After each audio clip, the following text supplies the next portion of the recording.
Hi, ಎಲ್ಲರಿಗೂ ನಮಸ್ಕಾರ. K E ಡಿಪಾರ್ಟ್ಮೆಂಟಲ್ಲಿ junior officer, ಆಮೇಲೆ ಅಸಿಸ್ಟೆಂಟ್ ಆ್ಯಂಡ್ ಅದರ್ ಪೋಸ್ಟಲ್ಲಿ ರಿಕ್ರೂಟ್ಮೆಂಟ್ ಮಾಡಿದ್ದಾರೆ.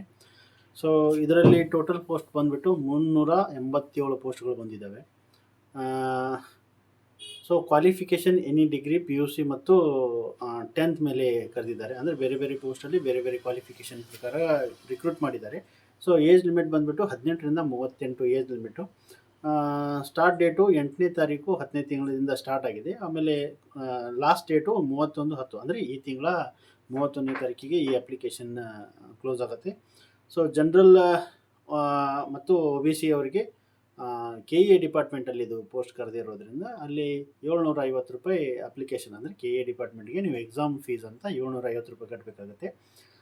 Next SC ST and ex service men ಅವರು, ಆಮೇಲೆ ಟ್ರಾನ್ಸ್ಜೆಂಡರ್ ಅವ್ರಿಗೆ 500 ರೂಪಾಯಿ, ಆಮೇಲೆ ಹ್ಯಾಂಡಿಕ್ಯಾಪ್ಟ್ ಅಥವಾ ಫಿಸಿಕಲಿ ಹ್ಯಾಂಡಿಕ್ಯಾಪ್ಟ್ ಇರ್ತಕ್ಕಂಥವ್ರು 250 ರೂಪಾಯಿ ಎಕ್ಸಾಮ್ ಫೀಸನ್ನ ಕಟ್ಟಬೇಕಾಗುತ್ತೆ. ಈ ಅಪ್ಲಿಕೇಶನ್ನ ಹಾಕೋಬೋದು.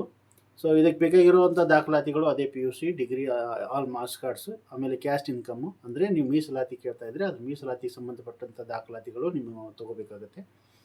ಸೊ ಮತ್ತು ಕನ್ನಡ ಮಾಧ್ಯಮ ಇದ್ದರೆ ಕನ್ನಡ ಮಾಧ್ಯಮ ವ್ಯಾಸಂಗ ಪ್ರಮಾಣ ಪತ್ರನ ನೀವು ಪಡ್ಕೋಬೇಕು. ಇವೆಲ್ಲ ದಾಖಲಾತಿ ತೊಗೊಂಡು ನೀವು ಅಪ್ಲಿಕೇಶನ್ನ ಹಾಕ್ಬೋದು. ಇದು ಕೊನೆಯ ದಿನಾಂಕ ಬಂದುಬಿಟ್ಟು 31/10/2025, ಅಂದರೆ ಈ ತಿಂಗಳ, ಅಂದರೆ ಅಕ್ಟೋಬರ್ ಕೊನೆಯ ದಿನಾಂಕನೇ ಇದ್ರದ್ದು ಕೊನೆಯ ದಿನಾಂಕನೇ ಲಾಸ್ಟ್ ಡೇಟ್ ಆಗಿರುತ್ತೆ. ಯಾರ್ಯಾರು ಅರ್ಜಿಗಳನ್ನು ಹಾಕ್ಲಿಕ್ಕೆ ಇಷ್ಟಪಡ್ತೀರಿ, ಅಂದರೆ ಈ ಪೋಸ್ಟ್ ಅಂದರೆ ಕೆ ಇ ಡಿಪಾರ್ಟ್ಮೆಂಟಲ್ಲಿ FDA ಅಂತ, ಆಮೇಲೆ SDA, ಆಮೇಲೆ ಅದಕ್ಕೆ ಬೇರೆ ಡಿಪಾರ್ಟ್ಮೆಂಟಲ್ಲಿ ಅಸಿಸ್ಟೆಂಟ್ ಆಗಿರ್ತಕ್ಕಂಥ ಯಾವ PUC ಆಗಲಿ 10th ಮೇಲೆ ಆಗಲಿ ಪೋಸ್ಟನ್ನು ಕರೆದಿದ್ದಾರೆ. ಬೇರೆ ಬೇರೆ ತುಂಬ ಪೋಸ್ಟ್ಗಳಿದ್ದಾವೆ, ಅದನ್ನು ನಾನು ಎಕ್ಸ್ಪ್ಲೇನ್ ಮಾಡ್ತಾ ಇಲ್ಲ. ಸೊ ನಿಮಗೇನಾದರೂ ಅದ್ರ ಬಗ್ಗೆ ಇನ್ಫಾರ್ಮೇಷನ್ ಬೇಕಂದರೆ ನಾನು ಕಾಂಟ್ಯಾಕ್ಟ್ ಮಾಡ್ಬೋದು. ಯಾರೆಲ್ಲ ಇದಕ್ಕೆ ಅರ್ಜಿ ಹಾಕಲಿಕ್ಕೆ ಆಕಾಂಕ್ಷಿಗಳಿದ್ದೀರಿ ಅಥವಾ ಯಾರ್ಯಾರು ಪ್ರಿಪ್ರೇಷನ್ ಮಾಡ್ತಾಯಿದ್ದೀರಿ, ಆದಷ್ಟು ಬೇಗ ಇದನ್ನು ಅಪ್ಲಿಕೇಶನ್ ಹಾಕ್ಕೊಳ್ಳಿ.